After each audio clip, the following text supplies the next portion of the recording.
This episode is brought to you by my friend Rebecca Walser, a financial expert who can help you protect your wealth. Book your free call with her team by going to friendofdinesh.com. That's friendofdinesh.com.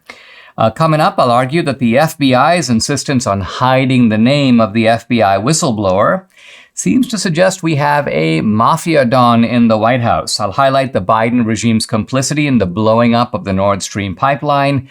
And Attorney Kelly Shackelford joins me. We're going to talk about recent cases affirming religious liberty. Hey, if you're watching on Rumble or listening on Apple or Google or Spotify, please subscribe to the podcast. I'd appreciate it. This is the Dinesh D'Souza Show.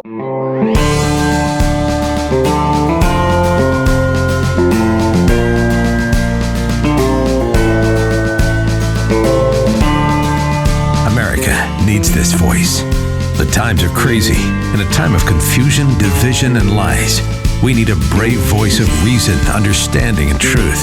This is the Dinesh D'Souza Podcast. So it looks like the FBI Director Christopher Wray is going to be held and voted in contempt of Congress. I'll come back in a moment to what that means. But let's look at why.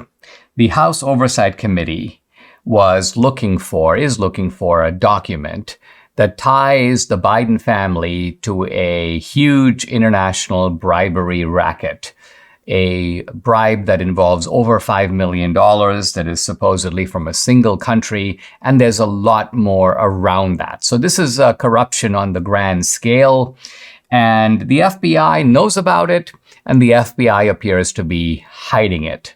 The FBI will not show this document to the House Oversight Committee, and so Congressman James Comer has said, fine, if you won't do that, remember you are accountable to us. We have oversight over you. We are the legislative branch. We have separation of powers. And so your refusal is going to cause you to be held in contempt. Now, the FBI says that there is an ongoing investigation, and therefore they need this document, and they're relying on the confidential source who drew attention to this document. And so they're pretending like we can't give it to you because we're really working on it. But hey, you can continue to work on it and still provide it to the congressional investigators at the same time. So this argument makes no sense. Then the FBI says, well, we fear, and I'm quoting Congresswoman Anna Paulina Luna, quote, just left meeting for House Oversight. The FBI is afraid their informant will be killed if unmasked, based on the info he has brought forward about the Biden family. And this, of course, raises the question, can't the FBI protect somebody who's in danger like this? If the FBI can't protect them, who can? What's the point of witness protection and all kinds of mechanisms that we have for protecting people who are in a vulnerable position? But to me, the even more interesting question is, when it says they're afraid the informant will be killed by whom? Killed by the Democrats? Killed by Schumer? Killed by Pelosi? Killed by Biden himself? Does Biden have a group of goons at his disposal that he can unleash? Hey, listen, rub out that guy. Of course, we heard rumors about all this going on in the Clinton years as one after the other Clinton critics dropped dead. And there were theories, unsubstantiated, but nevertheless, the Clintons must have this kind of assassination squad at their disposal. I'm not saying they do, but the point I'm trying to make is, how can the FBI say this with a straight face? Do we have a murderer in the White House that we need to worry about? All of this is the unavoidable implication of saying, hey, gee, we can't tell you about this Biden corruption because that guy, the whistleblower, we fear he's going to be finished off.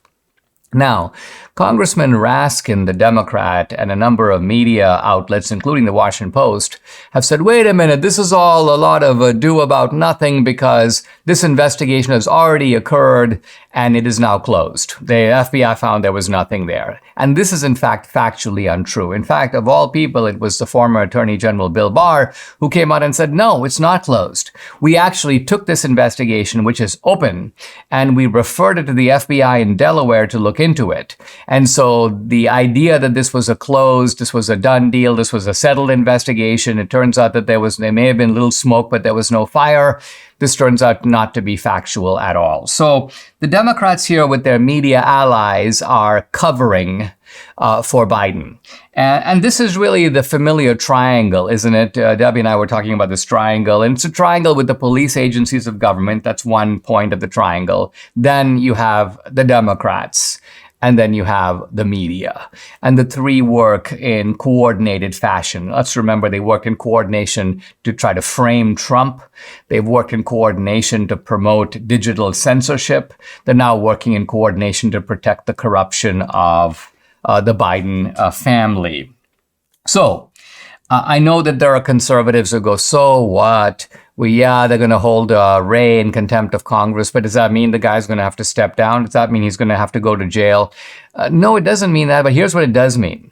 When you hold somebody in contempt of Congress, you then provide a referral to the DOJ to prosecute them. Now, this is at the DOJ's discretion. And so my prediction is the DOJ looks at it and they go, well, we don't think that there's a good reason. Because why? Because Merrick Garland is basically Biden's consigliere. So he's part of the corrupt circle himself. But if he refuses to act on this contempt of Congress citation, then I think you can begin impeachment proceedings both against Ray and against Merrick Garland. And that means you have an impeachment vote in the House, you have a trial in the Senate, and all of this is a magnificent way. It is unavoidable for the major media to have to put cameras in there to cover this. So this is a way to bring everything to center stage and everything before the American people. A big part of our case in 2024 is to showcase to the American people the wickedness of this regime, the wickedness of these police agencies of government, the wickedness of the media. So we've got gangsters basically, to a large degree, running the country. It's just seems disheartening to have to say it, but there it is. Gangsters running the United States. In that sense, we're not that different than third world despotisms. Yeah, we have a lot of the outward trappings of democracy and the outward trappings of legal procedure. Oh, yeah, look, there's a judge and he's wearing judicial robes and there's a jury. But at the end of the day, it's barbarism in terms of the actual content of what's going on. Hey, if aches and pains are your problem, Relief Factor is your solution. Case in point, Debbie and I started taking Relief Factor a couple of years ago. The difference we've seen in our joints, nothing short of amazing. Aches and pains are totally gone thanks to this 100% drug-free solution called Relief Factor. How does it work? Relief Factor supports your body's fight against inflammation. That's the source of aches and pains. The vast majority of people who try Relief Factor become regular customers. They order more because it works for them. Debbie's a true believer. She can now do the exercises that for a long time she wasn't able to do. So Relief Factor's been a big game changer for her, her aunt, other members of our family, Mike here in the studio, and for many other people. You too can benefit. Try it for yourself. Order the 3-week quick start for the discounted price of just $19.95. Go to relieffactor.com or call 800-4-RELIEF to find out more about this offer. The number again, 800-4-RELIEF, or go to relieffactor.com. Feel the difference. The U.S. government is now one of the most widespread purveyors of disinformation in the world. I'm not saying that we are number one. Maybe China is number one. There are many other sources of disinformation. But the idea that they put out disinformation and we put out truth is pure nonsense. Now, when the Nord Stream pipeline was blown up, the United States government came out and said, whoa, this is something that was done by Putin. This was done by Russia. And Biden said this was a, quote, deliberate act of sabotage. So Biden was basically saying that as far as he knew, the Russians were behind this. Now, there's an article, new in the Washington Post, quote, U.S. had intelligence of detailed Ukrainian plan to attack Nord Stream pipeline. And it says that although the Nord Stream pipeline was sabotaged in September of 2022, the CIA in June of 2022, months earlier, not just knew in general they're going to do it, but had detailed plans of how they were going to do it. And this was then reported to the White House, so Joe Biden knew about it. So we can start with the simple fact that when Joe Biden goes out there with a straight face, this is a deliberate act of sabotage, he knew that the Russians were not behind it. Well, leave aside the fact that Russians have no motive to blow up their own pipeline. But he knew that it was our team, you could say, i.e. the Ukrainians, who supposedly had been planning to do this and were about to do it and then in fact went ahead. Again, I use the word supposedly, and I'll come back and explain why, did this. Now, let's think of what the U.S. government is now admitting. Our official position is that we knew that the special operations forces by the Ukraine were going to do this. But who are these special operations forces? Well, it turns out these are people that are being trained by us. So it's the U.S. military, it's our CIA that is working hand in hand with these special operations. We train them. And so we can't pretend that we have nothing to do with this. Even taking our official story at face value, the US government is actively involved. And actively involved in doing what? Think about the significance of this. It's not just an attack on the Russians. It's an attack on a pipeline that was part of a deal between Russia and Germany for Russia to sell oil to Germany. So we're blowing up the ability of one of our own allies, Germany, to have access to energy. And in fact, there was, immediately following the blowing up of the pipeline, a kind of energy crisis and an energy shortage, which continues to this day in Europe. So this seems, even again, taking the official narrative at face value, to be reckless, to be irresponsible, to qualify to some degree as an act of international terrorism. And again, the defense that, well, we knew about it, we had the plans, these are guys that we have trained, but we didn't do it, doesn't really make sense.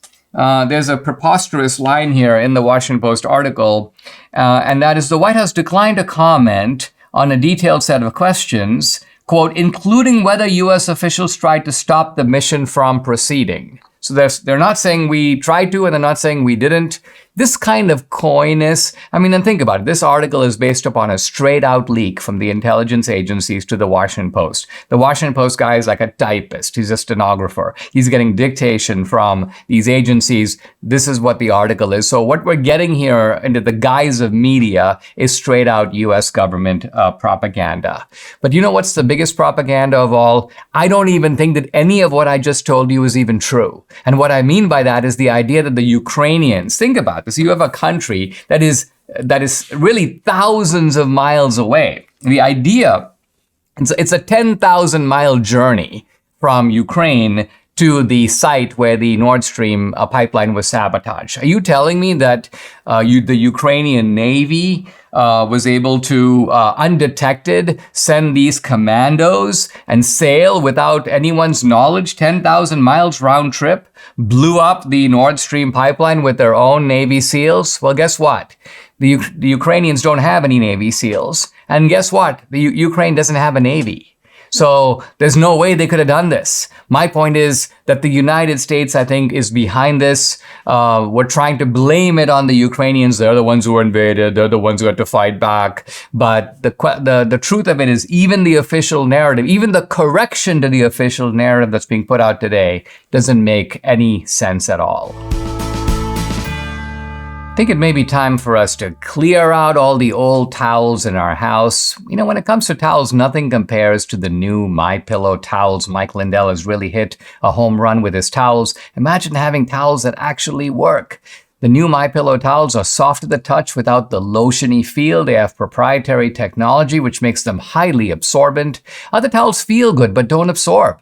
MyPillow towels are available in multiple styles and sizes. They're made with 100% USA cotton. They're machine washable and durable, 10-year warranty, 60-day money-back guarantee. And best of all, Mike is running a flash sale on the My Towels 6-piece set for $25 with promo code Dinesh. The towels are regularly $99.98. So an amazing offer, which includes 2 bath towels, 2 hand towels, 2 washcloths. So take advantage. Go ahead and call 800-876-0227. The number again, 800-876-0227, or go to mypillow.com. Don't forget to use the promo code DINESH Dinesh. Guys, I'm really happy to welcome back to the podcast our friend Kelly Shackelford, President and CEO of the First Liberty Institute.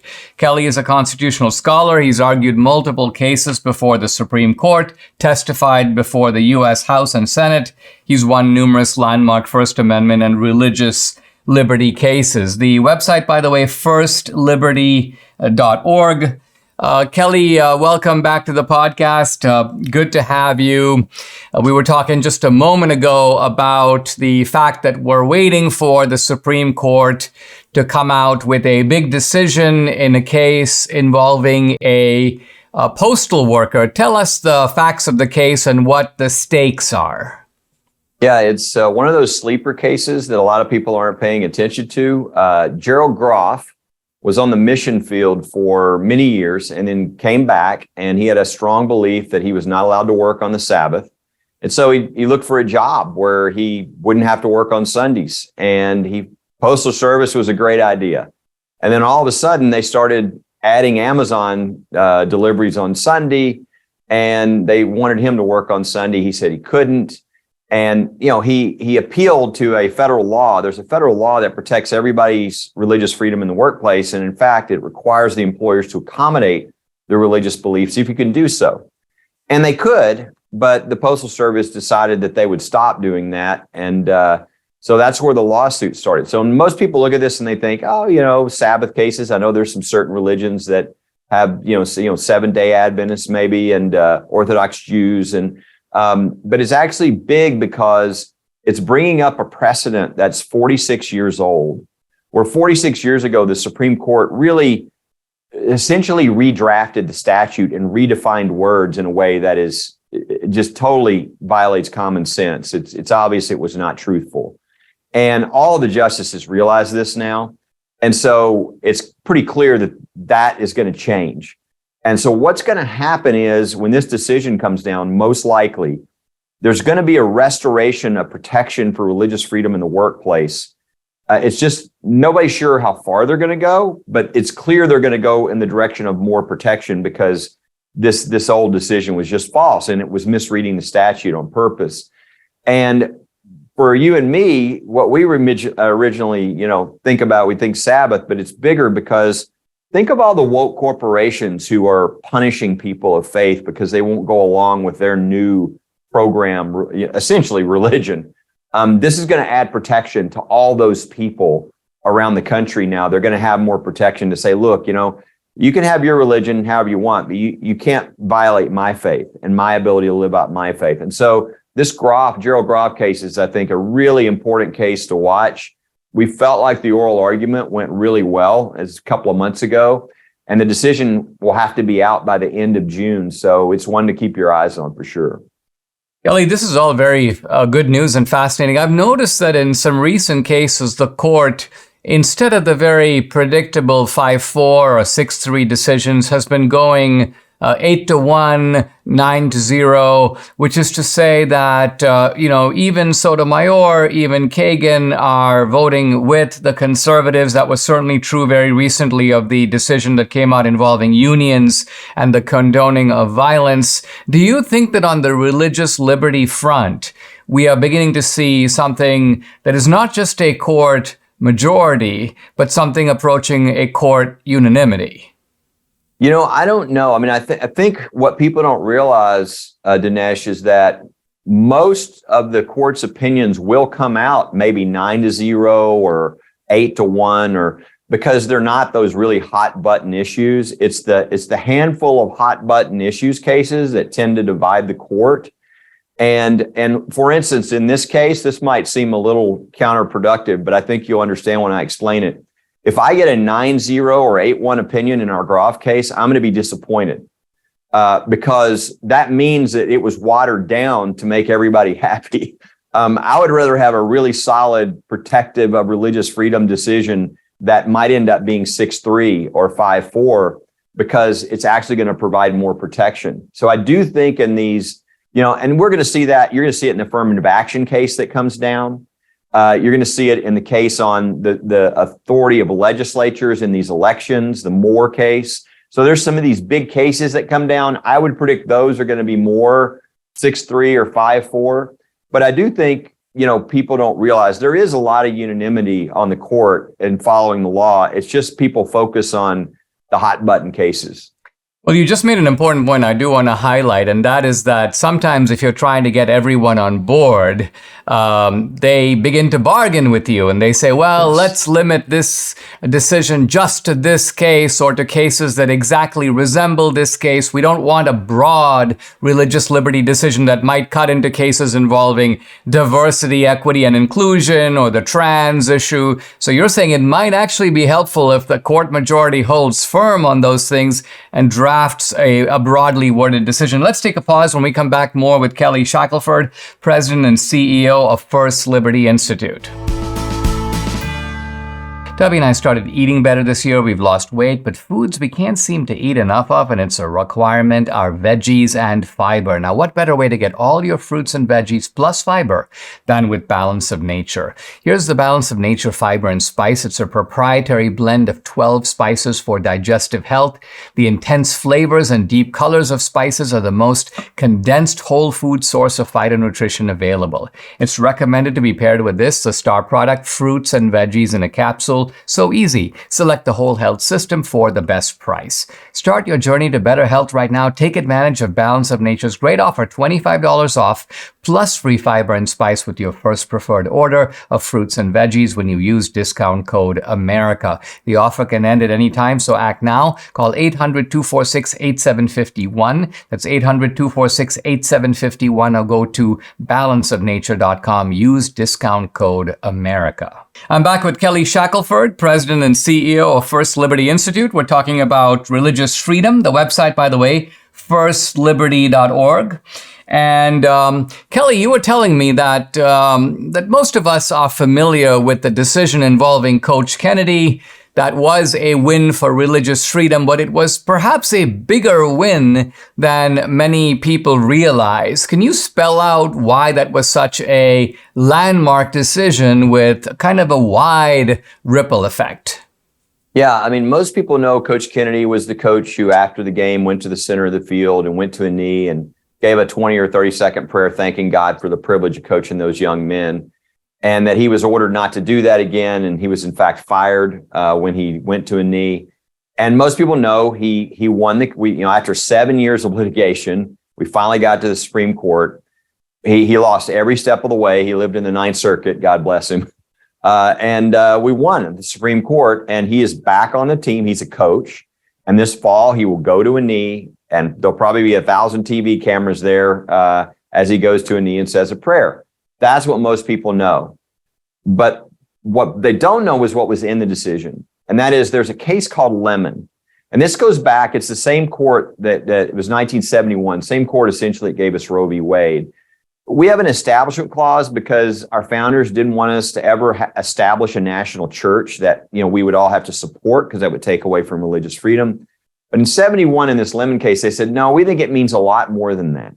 We think it means separation of church and state. So wherever government is, religion can't be. Of course, government's everywhere. We think it means that you can bring a lawsuit if you're offended. Well, you can't bring a lawsuit if you're offended, only religion. And so that's why our whole lives we've seen all these attacks on nativity scenes and, a Ten Commandments monument. And if there's any sort of religious activity at school, it's like a fire's broken out.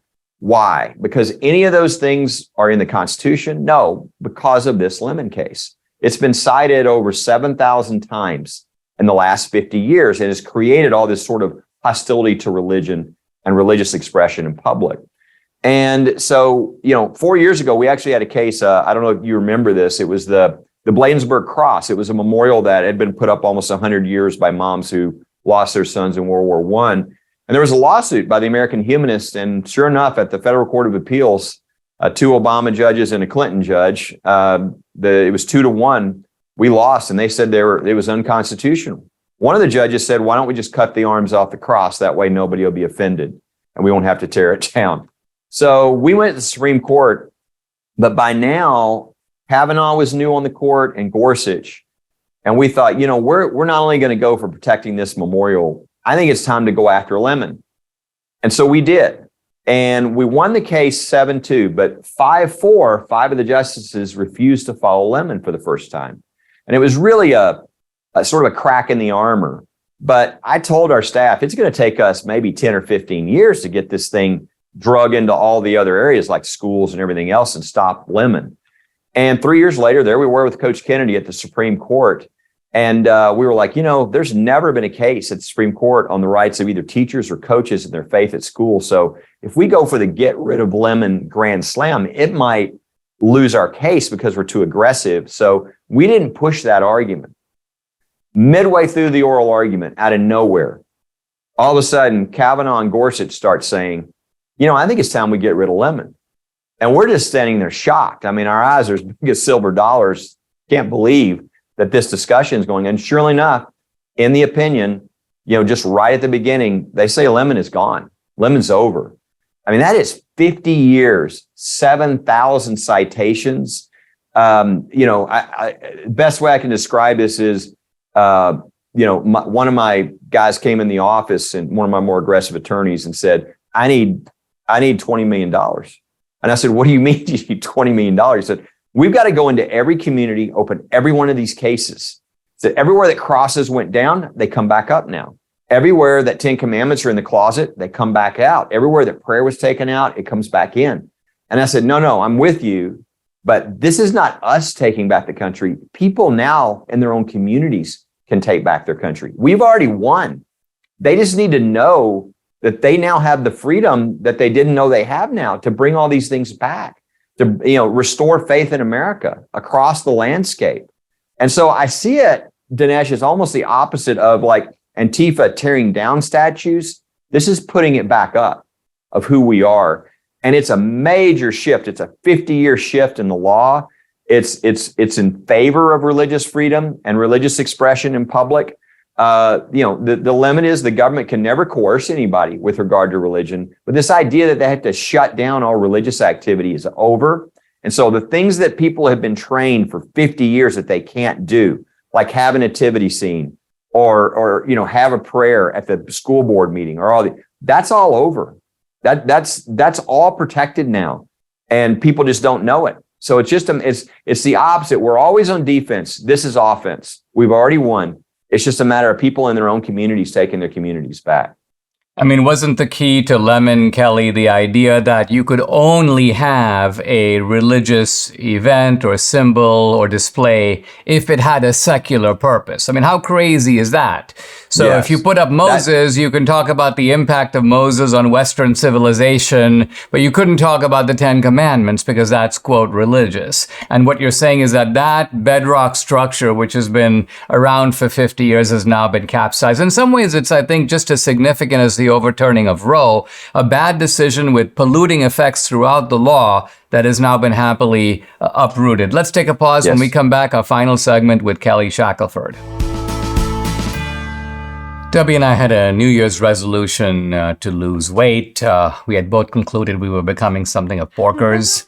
And thankfully, PhD weight loss came to the rescue. It's worked. Debbie has already lost 22 pounds. She wants to lose a couple more. I'm now on maintenance, having lost a total of 27 pounds. Kaboom! The program is based on science and nutrition. No injections, no pills, no long hours in the gym, no severe calorie restriction, just good, sound, scientifically proven nutrition. It's really simple. They make it easy by providing 80% of your food at no additional cost. They tell you when and what to eat. And guess what? You can do this without ever being hungry. The founder, Dr. Ashley Lucas, has her PhD in chronic disease and sports nutrition. She's also a registered dietitian. She helps people lose weight and, just as important, maintain that weight loss for life. So if you're ready to take the step of losing weight, like Debbie and I have, call PhD Weight Loss and Nutrition. Here's the number. Write it down, 864-644-1900. You can also find them online at myphdweightloss.com. The number again to call, 864-644-1900. It's time. I'm back with Kelly Shackelford, President and CEO of First Liberty Institute. We're talking about religious freedom. Kelly, just this morning, I was, just kind of scrolling through social media. I see this remarkable scene. This is in Montgomery County, Maryland, where apparently they're pushing all kinds of trans and LGBTQ propaganda in the schools. I guess it's Pride Month. And a large group of Muslim families are out there screaming and basically demanding the right to opt out of all those programs. And there's a kind of a confrontation between the activists, who are, by the way, mainly older and white, and then on the other hand, these Muslim families making a case in the name of religious liberty. And my question is, hey, number one, there's probably some more business for you if you're looking for some. I mean, in other words, this would seem to me to be a very interesting case to take up, because you've got Muslims defending their religious freedom, except in this case, their religious freedom coincides with ours. Yeah, this is a big conflict around the country right now, with all these school districts that are, getting woke and teaching all kinds of things that violate the faith of most Americans. And I guess one of the things, and I just saw in the news last night, that there was actually a fight of some sort outside a school district in California between Armenian people who are very strong in their faith and Antifa, who was outside pushing, the school district was pushing this thing. So I think we're going to see a lot more conflict because of the radical nature of what people are trying to do in the schools to children. And what I would want people to know is, you're actually protected as parents. I mean, there is a fundamental right in this country, a fundamental constitutional right, which is the highest level of constitutional protection, for parents to direct the upbringing and the education of their children. This goes back to the cases from the 1920s and the 1930s and forward. And in fact, the Supreme Court said, look, they talked about Sparta and places where children were children of the state. And they said those are very different from the foundations upon which our institutions rest. In our country, children aren't children of the state. They're children of the parents. And so school districts or any other government entity doesn't have authority over the parents. And there's a famous case called Yoder. And in Yoder, what they did is they tried to tell the Amish they had to come to school until they were through the 7th or 8th grade. And the Amish said no. And they objected both on their parental rights and their religious freedom. The Supreme Court sided with the Amish. And they said, look, they have a right to opt out. You can't force them to be in your government school if it violates their faith, because they control the upbringing and the education of their children. So people need to realize, don't be intimidated out by these government officials thinking that, oh, when you drop your kids off, you don't have any rights over your kids. False. You are the authority over your kids, not the government. It's not children of the state in this country.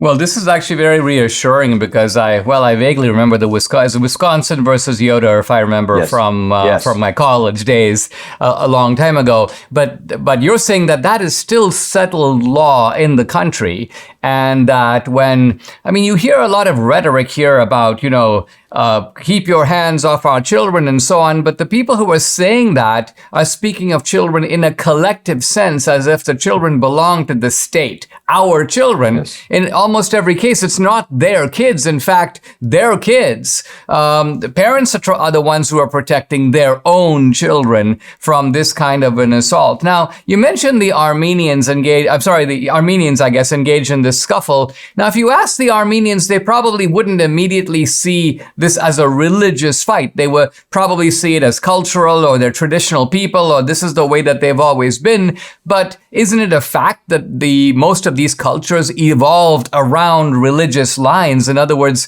I think it was the philosopher Leo Strauss who pointed out that the word culture is rooted in the word cult. And cult, of course, means religion. So that these are religious battles, even if they're not explicitly classified as such. Yeah, and Dinesh, the cases actually refer to these rights, parental rights and religious freedom, as hybrid rights.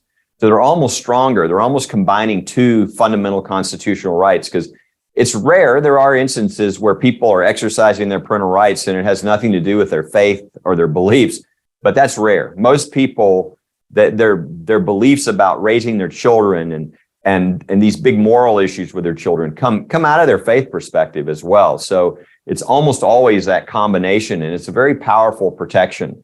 And it's just a matter of people not being sort of intimidated out of standing and being the parents. And going bigger, because I know you like to do this. It really is the difference between, a totalitarian society and an oppressive society, a Marxist society, and our society, these intermediary institutions. Our children are not children of the state. The parents stand between. The same thing with the church. There are these institutions that protect the individual from the power of the state that are crucial if you're going to have a free society like we do. Kelly, I'm going to do one more segment with you, with your permission, and that's because I want you to explain how First Liberty is organized. It's very important for people to understand how we build these countervailing structures and institutions, so we'll be right back. Bank failures, record inflation, spy balloons, mass layoffs. This is a recipe for disaster if your investments are with a typical financial advisor. But my friend Rebecca Walzer is different. You've seen her on the podcast. She's got a terrific grasp both of the global economy and of the U.S. economy. Rebecca Walzer is a wealth strategist. She's a tax attorney. She has a global MBA from the London School of Economics. She told her clients to get out of equities back at the end of 2021. She got it right when most advisors got it wrong. And well, who had to pay the price? Well, you as the consumer. So don't let blind loyalty leave you losing money. Call Rebecca Walzer's office today to protect your wealth from the market uncertainty. Debbie and I did a call with Rebecca's team to talk about our investments, and we're moving ahead. You should too. Go to friendofdinesh.com to book a call with her team today. That's friendofdinesh.com to protect your investments and your future. I'm back with Kelly Shackelford, President and CEO, First Liberty Institute. The website is firstliberty.org. We've been talking about religious freedom, but Kelly, most people recognize that litigation is an extremely costly business. Costs hundreds of thousands of dollars, in some cases, millions of dollars. And they think to themselves, wow, this is really a very difficult road for us to go on. The left seems to engage in all kinds of lawfare, but they appear to have a massively funded mechanism for doing that. You have built an organization that can take on multiple cases at a time, but you've got a very kind of creative structure for doing this in a way that can attract donors and at the same time mobilize resources in a very efficient way. Can you talk a little bit just about how First Liberty is organized? Yeah, it's different. I mean, if you look at most nonprofit legal groups, and I don't care if they're left wing or right wing, they have the same model, which is raise as much money as you can raise, use that money to hire as many attorneys as you can, and then put them in an office in LA or New York or somewhere, and then fly them around the country and cover your cases. That is not our model. Our model is there's all these people of faith who went to law school because they wanted to stand for what was right. And 30 years later, these are now the best litigators at the best law firms in the country, really the best law firms in the world. And they've done honorable work for their clients, but they've never gotten to do a case for their faith or their country. And so we sit down with those top attorneys and we say, look, on our staff, we have, the top legal minds, from graduates from Harvard Law School, Chicago, all the best law schools, and all they do is religious freedom. We've got a media team that'll come around you. If we give you everything you need here, are you willing to give your time and bring your firm on one of these cases? And they're like, putting their hand up and saying, hey, I've been waiting for 34 years to do something like this. Count me in. And you can imagine that first time they get to do that case. I mean, all their talents, all their gifts, all their training lined up for the first time in their life with a real passion for their faith and their country. It is unlike anything they've ever felt. It's kind of unfair, but we now know we have them for the rest of their lives as one of our volunteer attorneys. And they're the big partner. They give cover to the younger attorneys. So if you were to go through the top 100 law firms, you'd find that most of those firms don't just donate their time. They'll fight each other over who gets to donate their time.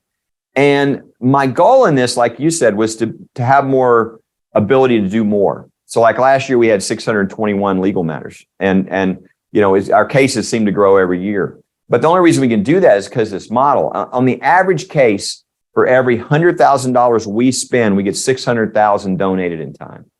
So it's like a 6-to-1 leveraging. But what I really didn't count on was the win-loss ratio.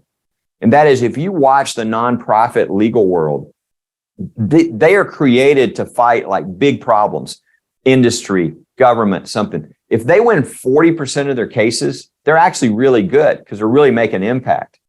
Our win rate now, 24 years in a row, every single year has been above 90%. And it's God's favor on what we're doing, but it's also this method is the way to do it. It's how all corporations do their cases, right? I mean, if Ford Motor Company gets sued in, Alabama, they do not send the Detroit attorneys for Ford to Alabama to do the case. They get the best law firm who knows the judge, who knows the community, and has the respect there, and they team up. And that's what we do. So every one of our cases, like we talked about Coach Kennedy earlier, Coach Kennedy, who argued that case at the Supreme Court? Well, it was our team, but the guy who argued it was Paul Clement, the #1 Supreme Court advocate in the country, and donated his time because he cares about this issue. And the result was a huge precedent. So it's a great thing. It blesses those attorneys. It blesses the clients who could never afford this type of representation. And the result is a victory that blesses everybody else. It provides freedom and protection for them. So it really is a wonderful model, and it allows us to do so much more than we could do otherwise as a nonprofit. It seems like one other aspect that you had mentioned earlier, or you had alluded to, was the notion that you have to pick your fights carefully, and you've got to frame the issue you want to bring before the court. If you try to be too ambitious, it's a little bit of a risk that you try to go for more and you didn't get what you wanted. On the other hand, if you're too parsimonious or you frame things too narrowly, you might win the case, but without the wider ramifications that's the reason you're bringing the case in the first place. Is that an accurate description of the kind of tactical issue you face? Well spoken. And you can imagine what an advantage it is for us. Think of all the other nonprofit legal groups. They go into some other place and they're foreigners. We have on the ground law firms who are litigating there every day working with us, so they can tell us, no, you don't want to file here because this particular judge happens to be hostile to this argument or whatever. So it's a huge advantage to have these teams where we can put together a dream team anywhere in the country in 30 minutes. And that the intel and the experience and the background they have. And when they go into court and they look at the judge, I mean, they were in first grade together.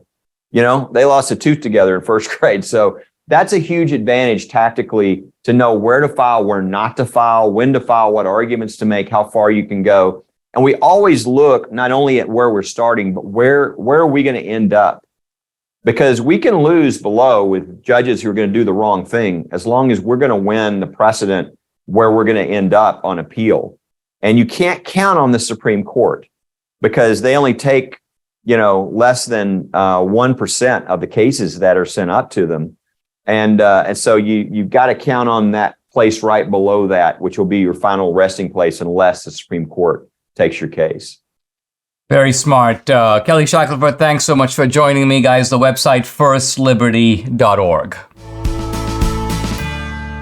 When nearing the end of my annual campaign to support the nonprofit Prison Fellowship's Angel Tree Camp program, it blesses boys and girls who have a mom or dad in prison with a week of fresh air, healthy fun, and the gospel, all made possible by your donation, which you can make at my website, DineshD'Souza.com. Through no fault of their own, having an incarcerated parent can make these kids feel alone and stigmatized at what should be the joyous summer season. By joining my other listeners, you can make an eternal difference in the lives of these children when you support Angel Tree Camp. The cost to help bless one precious child for a week with Angel Tree is only $200 or $400. We'll send a kid to camp for 2 children. You do the math, see how many wonderful kids you can bless by going to DineshD'Souza.com, or you can phone your tax-deductible gift to 888-206-2801. The number again, 888-206-2801. Please help remind children that they are loved.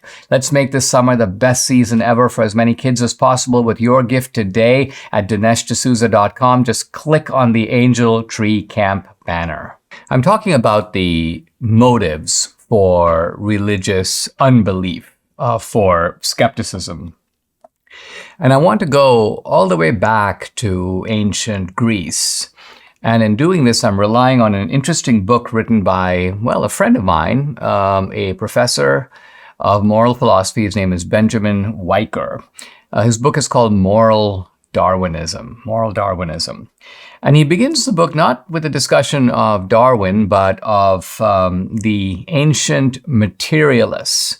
Who were the ancient materialists? Well, they were guys like Epicurus, Democritus, and Lucretius. Now, Democritus is the guy who sort of first postulated the idea of atoms.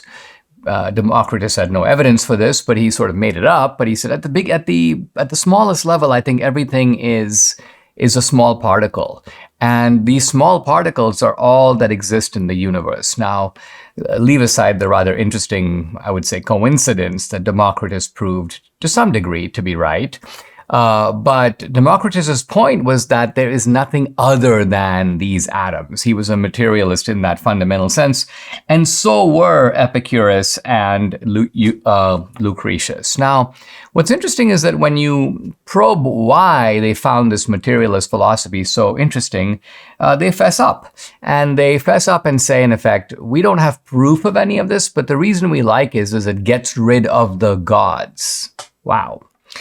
Here is Epicurus. He says that I want to remove the idea of immortal souls and, quote, remove the longing for immortality. So he seems to recognize that immortality is something that humans, as part of their nature, aspire to, long for, and he's like, we got to get rid of that one. Lucretius says he wants to remove, quote, the heavy yoke of religion. Why? Because he says religion saddles human beings with ideas of duty, of responsibility. To come back to Epicurus, he says that the idea of the gods creates, quote, anxiety, anxiousness in human beings. I suppose that's because gods threaten to punish us for our misdeeds, both in this life and in the next. And Epicurus says, well, yeah, if there's another life that comes after this one, there could be some suffering in that life. He doesn't know that there is, but he says there could be. And so he goes, the good news about having a purely material reality is we don't have to worry about any of that.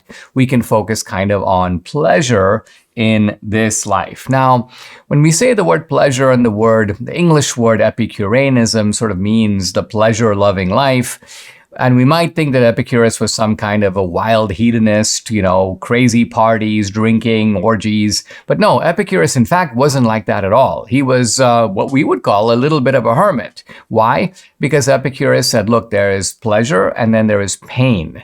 And so if you want to maximize pleasure, one good way to do that is to really focus on minimizing pain. And Epicurus said that when you undertake a risky life, an adventurous life, a lot of times things fall out from under you. You get injured or your plans get blasted to pieces. And so you then experience a lot of trauma and a lot of pain. So for Epicurus, the way to maximize pleasure in life is to have a high degree of self-control, to eat very simple food, essentially to rely on the simple pleasures of eating modestly and sleeping. So Epicurus was more concerned with minimizing suffering, what he calls freedom from disturbance. And Epicurus says that even when you die, it's kind of a nice thing. He goes, because our soul, basically, not our soul, but the atoms in our body, they kind of dissipate and there is no soul to kind of experience this, oh gosh, life has come to an end, or to endure the consequences of a life to come. So here's Epicurus developing, you'd have to call it a purely naturalistic philosophy, naturalistic as opposed to supernatural, in order to liberate man from what he saw as the tyranny of the gods. And Lucretius is pretty much in the same camp. If you read Lucretius's long poem, which I haven't done in 30 years, but nevertheless, it's a poem celebrating nature. And Lucretius in that poem talks about, quote, unloosing the soul from the tight knot of religion. And so Benjamin Weicker, the author I mentioned earlier, sums it up. He goes, a materialist cosmos must necessarily yield a materialistic morality. And then Weicker goes on to trace a very interesting connection between these early materialist philosophers and the Darwinism of the 19th century, which I'm going to talk about tomorrow, how Darwinism itself is weirdly appealing to naturalists and skeptics and atheists, even though it would seem to put forward a very repulsive idea of human beings reduced to the level of the beasts. But the good news from the atheist point of view is that if humans are reduced to the level of the beasts, well, guess what? One of the things that beasts don't have is morality. Beasts don't follow an external code of morality. There's no 10 commandments for the monkeys or 10 commandments for rats or for deer for that matter. Essentially, it's nature all the way. It's a naturalistic instinct that drives beasts. And so if human beings are beasts with nothing special, no soul, no distinguishing feature, then ultimately human beings too become liberated both from religion and from morality.